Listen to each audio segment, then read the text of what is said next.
Hello, and I'm back. So today we'll talk about what was the next on the list? Let's check. Structural patterns. But for now I will try to discuss the problem that I had yesterday, which is pretty easy surprisingly. I guess I just wasn't able to process it at that time. But the reason why we were having, like, for example, in here the created on and we're trying to increment it per copy. The reason that um we get the same one for like two copies, or like from the original one and then to the second copy. There we go, we got that one, two, and then three, three. And this should be zero as well, because if you check, we passed in this right here. Oh, and this should actually be like optional or something. Maybe something like this. Yeah, should be optional.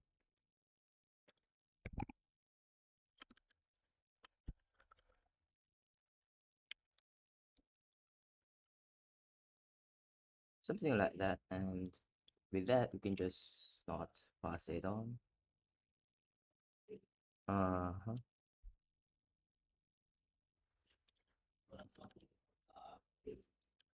And here we can just say 0. So let's try this out. Okay. So it's running the file. Mhm. Okay, there we go. So it's still the same. So the problem here is that if you check, we are trying to modify the value of the created on property of a specific instance. So in this case, the instance of the original shape whenever we are trying to clone it. So here, the original shape would have a created on of 0. Now to prove that, we can just move this up using by holding Alt in Windows and VS Code. I guess it's a key binding. So you can do the shortcut. Just hold Alt and you know arrow keys. As you want, you can hold Shift, arrow keys, and then it like so. Okay. But anyway, so if we try this, we can see that, or we should see that the rectangle or the first item should have a time of 0, or the value of the time property. There we go. We have 0 before cloning. Okay. And it changed to 1 because when we cloned it, we said that, okay, for this specific instance of this shape or this object, which is the first item, for example, we want to change it to be equal to this on the right. So in this case, the value of the time property of the created on property will be equals to thus, or rather, does the created on property exist on this specific instance? Then if it does, then we want to do this right here. So this is a ternary expression, okay? So what this does is that, okay, take this instance and get or access its property named created on, and access the property on this created on property named time. So the value of time would be added or would be incremented by 1. Okay, so 0 plus 1.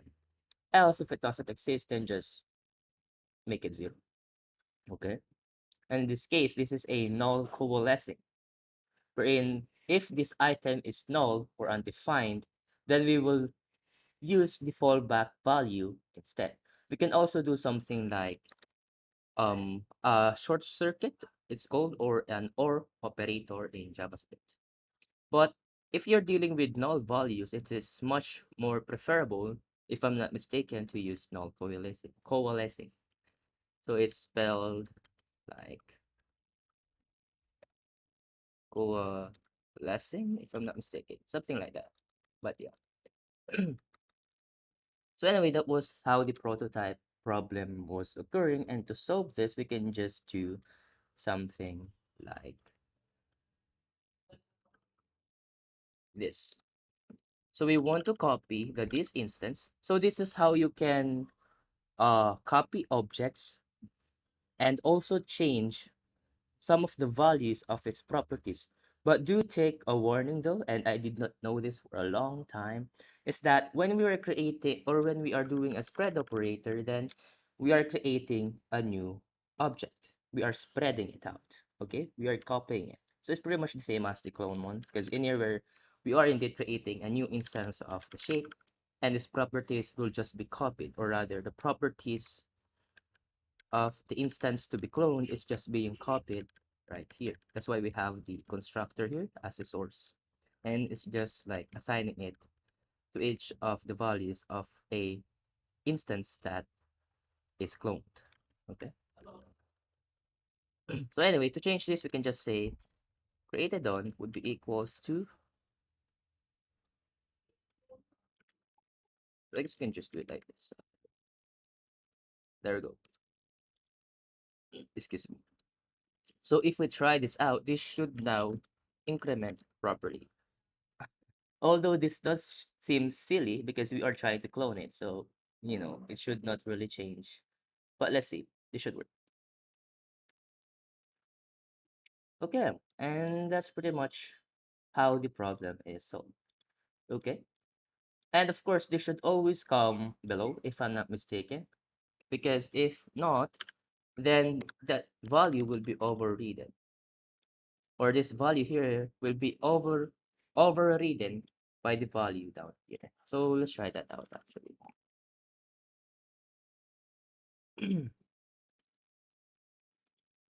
Let's see if I'm mistaken or not. Okay, there we go. So this is a pretty cool shortcut, especially if we're using an immutable pattern like React, wherein you just keep spreading and using more of the memory. But yeah, let's move on to the structural. No, not okay. Structural design patterns. Okay. Okay. Very good. Okay. So the first one in our list is the adapter design pattern. Let's go back actually. Okay, so the adapter is pretty much self-explanatory. Wherein we will make some kind of an interface, or yeah, an interface. This is a synonym for interface, I guess. A structure. Yeah, it is a structural pattern. So yeah, for example, an adapter or interface to convert one data type to another data type. For example, from a number to a string, from JSON format to a string format. So that would be JSON.stringify. Or we also have some kind of a, well, translator. Translator is also an adapter wherein we will adapt this specific word to another language. So let's see here. The problem. Imagine that you're creating a stock market monitoring app. The app downloads the stock data from multiple sources in XML format and then displays nice looking charts and diagrams for the user.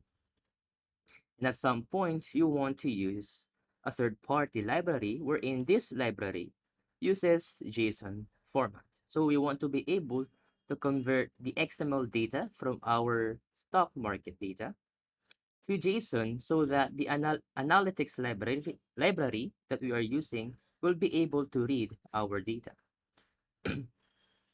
Now, we can change the source code for the library, but most often, if we're using a third-party app or software, we don't have access to it. And, you might break it, and it will be more time consuming to actually change the source code because you will need to understand, well, the source code of that third-party app. So the solution for this is to use an adapter, wherein all we need to do is convert the data from one type to another. Okay? So let's see here. An adapter wraps one of the objects to hide the complexity of conversion happening behind the scenes. The wrapped object isn't even aware of the adapter. For example, you can wrap an object that operates in meters and kilometers with an adapter that converts all of the data to imperial units such as feet and miles. So there we go. It's pretty much translation or conversion from one thing to another. Also, objects with different interfaces collaborate. Okay, here's how it works. So how does an adapter work? Well, first, the adapter gets an interface. compatible with one of the existing objects. So that would be one of the existing data. So this adapter should know what data it will work with, okay? Using this interface, the existing object can safely call the adapter's methods, okay? Upon receiving a call, the adapter passes the request to the second object, but in a format and order that the second object expects. Okay? Sometimes it's even possible to create a two-way adapter that can convert the calls in both directions. So that would be, okay, I will convert XML to JSON and I will convert JSON to XML. So it's like a two-way kind of stuff. Okay? So in this illustration, is you're saying that, okay, I have the data from the stock data or stock market data. Wait, I should actually move this to the left some more. There we go. Okay. And then this data will then be passed onto the application. Okay. And in this application, there is an analytics library that will analyze your data. But for this to be analyzed, we will pass the data from the interfaces of the application to an adapter. And this adapter will just convert the data of XML type to JSON. And then this will be the data that is sent towards the analytics library. Okay.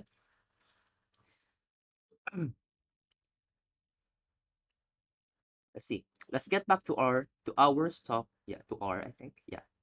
To our stock market app. To solve the dilemma, I'm not sure, of incompatible formats, you can create XML to JSON adapters for every class of the analytics library that your code works with directly. Then, you adjust your code to communicate with the library only via these adapters. When an adapter receives a call, it translates the incoming XML data into a JSON structure and passes the call to the appropriate methods of a wrapped analytics object. Okay, so the real-world analogy here is pretty much the adapter plugs that we use every day. Well, I think it's more common in the Philippines. Yeah, so like when you have the plug with the round endings like, or metal one, you just use an adapter and that adapter is rectangle, some kind, the plug. Yeah. So that's pretty much it. So let's go to the example on the left. Let's see. So let's say we have a weird interface, and this weird interface will respond with a reversed string or a sentence that is, well, reversed in order. Okay, so this should be programming is the best. And we just made an adapter that will take in the weird interface. And this adapter knows that this is pretty much um a sentence with a reversed order. That's why we're doing this operation here. Okay. And the client, in this case, this guy here, doesn't really need to know what kind of data it's dealing with. It just needs to pass it on to the adapter or the interface to the adapter. Okay. The adapter is the one that needs to know what kind of data it will deal with. Deal with. Okay. So that other developers can just call this and, wow, magic. So let's try to run this. So on the first line, we should get the reversed order sentence. And on the second line, we should get the organized order of the sentence. Let's see. There we go. Very nice. So this is a weird sentence, weird, colon, space, the sentence, best, period, the is programming. The second one is good thing I have an adapter. Adapted, colon, space, programming is the best, period. Okay, so what is happening here? Well, first on the weird interface, we're just returning this, or rather, we are creating the weird interface, and we call a method in that interface, which is the get response. And this get response returns the string, or the static string, called best, period. This is programming. That is programming, rather. And on the second one, we construct an adapter interface, and we pass on the adaptee or the interface that this adapter will adapt to or will convert to the data that we want in here. And that's what we see here, the adaptee. Okay, and it knows what type it is. And there's a method named adapt, or we can name it whatever we want really. And this is where the operation happens. So when we call this, we instantiate a new string, and we will do a for loop or iterate over each of the word in the sentence that we get from the adaptee, or the response rather. Yeah. We call the get response of the adaptee. We split it per space or per white space and then reverse that in order. So this is like a shortcut method chaining in JavaScript, which is very handy. And we just do it like this. Concatenate is what they call this. Okay. And that's pretty much the adapter structural pattern. So this is very useful for third-party apps. Okay. Or for extending, for example, you have a core logic and you just need to make this logic compatible with another logic and stuff like that. For example, we have React library is pretty much adapts like some kind of another library and yada yada. Okay, let's move on to the next structural pattern. Very good. So let's okay. So let's go with the build. No, not builder. Bridge structure structural design pattern. So this is almost the same as the adapter, but in this case, they have key differences as well.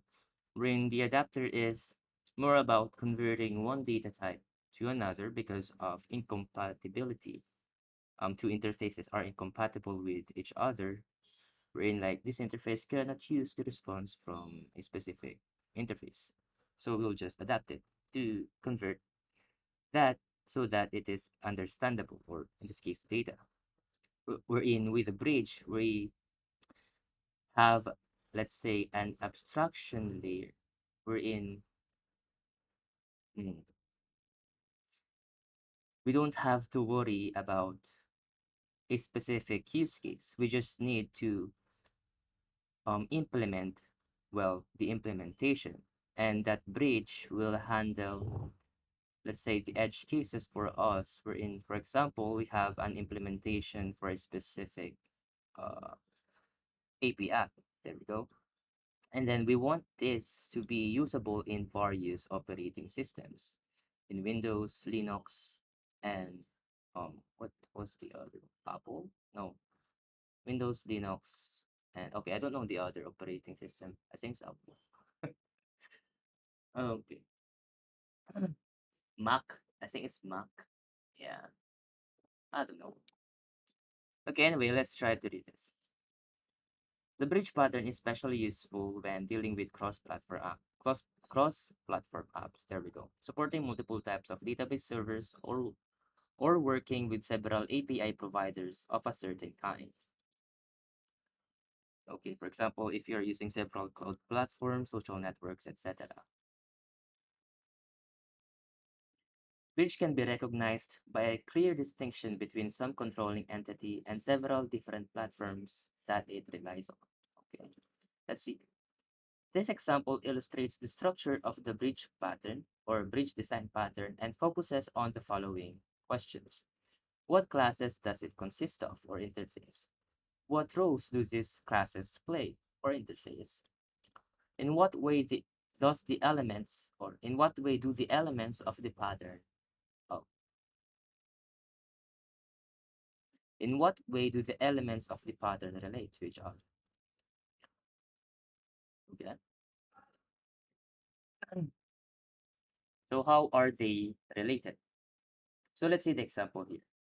We have the abstraction wherein this will operate or run the implementation that you provided.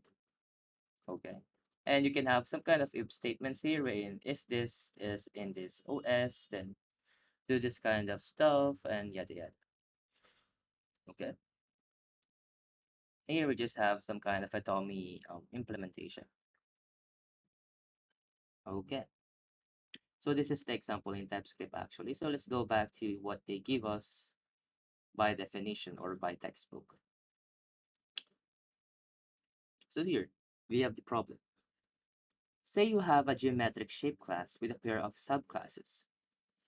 We have the circle and the square subclass or interface. You want to extend this class hierarchy to incorporate colors, so you plan to create red and blue shape subclasses. Okay. However, since you already have two subclasses, you'll need to create four class combinations such as blue circle and red square. That's because we want to extend the shape to have colors, and for each shape we want circle and square. So for the colored interfaces, we would need to create red square and blue circle so that we have an uncolored, so a circle that has no color and square that has no color, and a blue circle and a red square and stuff like that.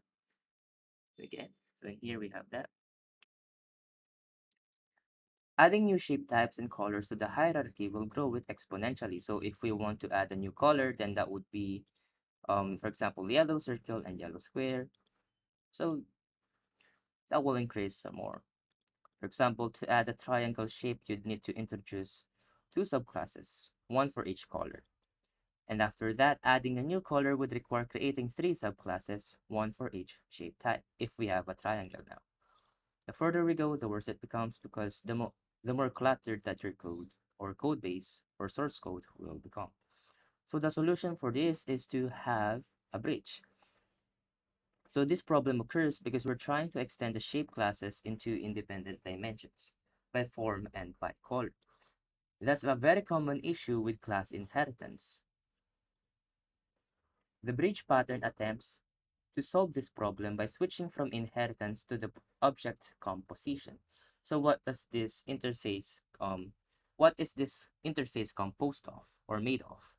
What this means is that you extract one of the dimensions into a separate class hierarchy. So that would be for the dimensions we have the circle, square, and such. And for the color as well, we separate that so that the original classes will reference an object of the new hierarchy instead of having all of its state and behaviors within one class. So that would be within one shape. Okay. Following this approach, we can extract the color-related code into its own class with two subclasses, red and blue. The shape class then gets a reference field pointing to one of the color objects. Now the shape can delegate any color-related work to the linked color object. That reference will act as a bridge between the shape and color classes. Okay, so the shape reference to the color class, wherein this color class will return a specific color to the shape.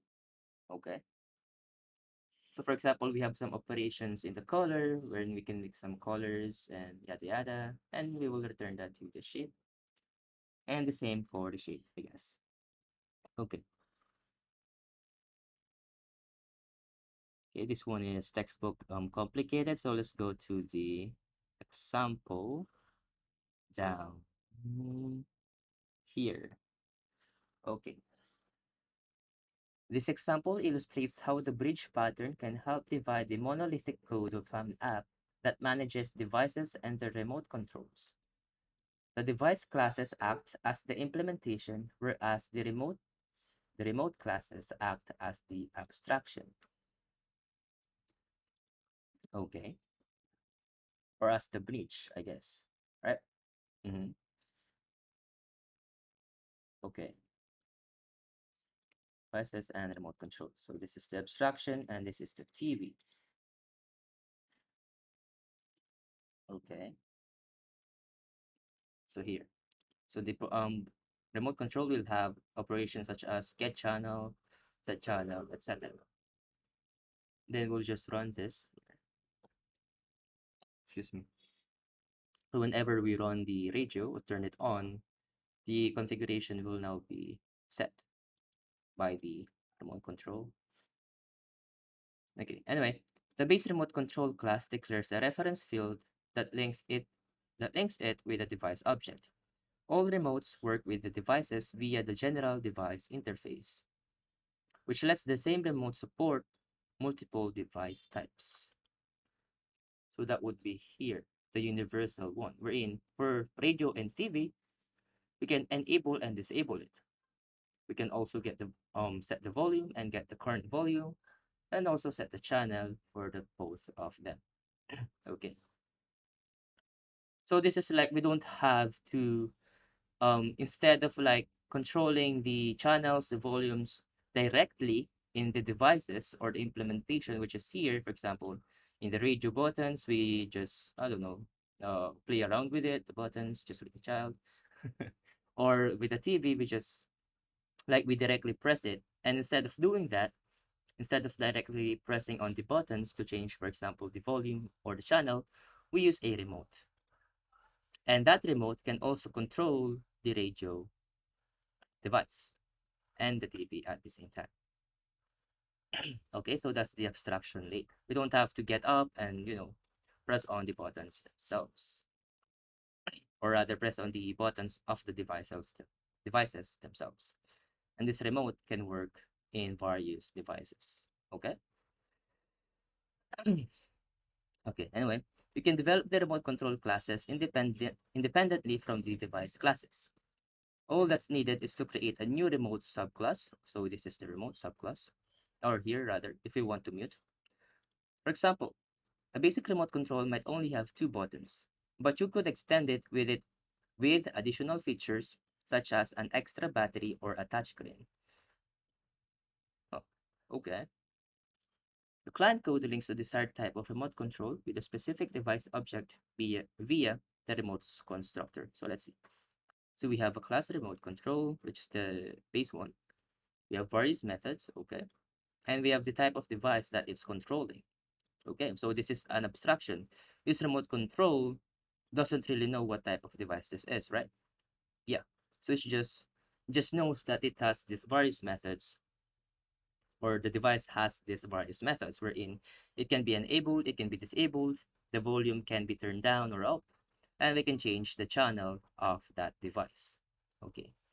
And for the advanced one, it just extends from the base remote control, and we can add a new feature, which is the mute, so that we don't have to mess around with the original base class, which is the remote control. Okay. And for the device, we have this, and TV and radio. Okay.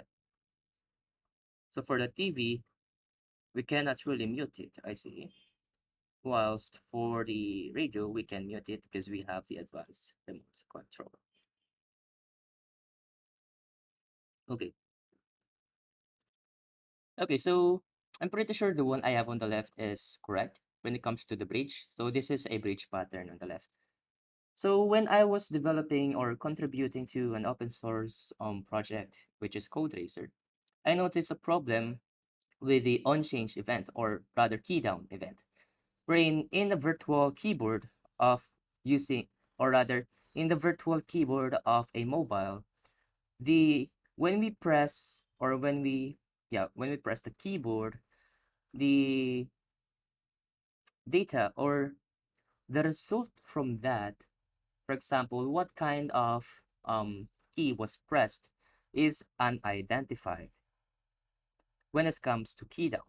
Meanwhile, for an on input, or for change, the event change or input, the data exists. Meanwhile, for the key down, the data that was pressed, or that key in this case. So if we try to actually simulate that, so just refresh this, we have the key that was pressed, which is K. So I'm using a keyboard right now. Since I don't have a virtual keyboard, I can't really showcase that to you, but yeah. So this right here is unidentified on the virtual keyboard. But when we say on change, so when we simulate an Android now, but I'm still using a keyboard, so it will be defined, I guess. As you can see, we have the data instead. So this is how we can, for example, abstract a layer from the implementation. So all we need to do is to have, for example, here, activate listener, and this is some kind of a bridge wherein for the implementation, we don't need to worry about what kind of device or what kind of operating system our user is currently in. We just need to implement uh, some kind of interface wherein on keypress we want to do this and that. Okay. So is the data available in keydown actually? Data. It's not, huh? So I guess another extension for this is instead of the event, we can get some kind of the data. That would be a string. So what kind of key was pressed? So we can do data here. And for the input, we can just say e dot data or e dot. Is it the data available for the input? Wait, let me try that again. We should have the data right off the bat here. Ah, okay. There we go. Oh, oh, really? Okay, wait. Const event equals to e as input event. Will this work instead? Yeah, okay, it does. So now if I try that, we should get the data. Is trusted, target, timestamp type. Oh, maybe I change event instead. Okay, so we can't have that. I guess we can just disable this error. Okay, e dot data. There we go. And here we can say e dot key. Okay, so if we try that out, we should be able to console log the data. Here we go. S. Whilst for this one, we can still say that it's S. Okay, so that's like abstraction over an abstraction. But no, no, no. An abstraction over an implementation. Where in this implementation class doesn't really need to worry about what type of um, operating system the user is using. And the logic behind that is right here. Let's check, is the user using an Android phone or an Android emulator, I guess in this case, because this right here is an emulator.